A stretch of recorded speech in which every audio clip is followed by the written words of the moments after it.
रामकृष्णारी मित्रांनो, स्वागत आहे तुमचं वाय विथ वैरवी चॅनलवर. आज हा आमचा सेकंड मिनी ब्लॉग आहे.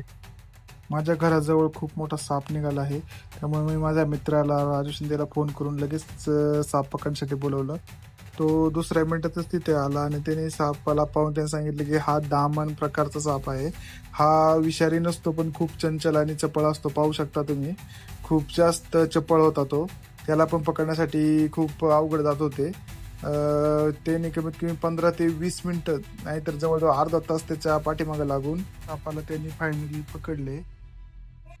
त्याच्यानंतर तो गोणीमध्ये घालून त्याला त्याने सुखरूप अशा ठिकाणी, त्याची एक जागा आहे कोणती ती आम्हाला कोणाला सांगत नाही तो, पण तिथे तो नेऊन त्या सापांना मुक्त करतो.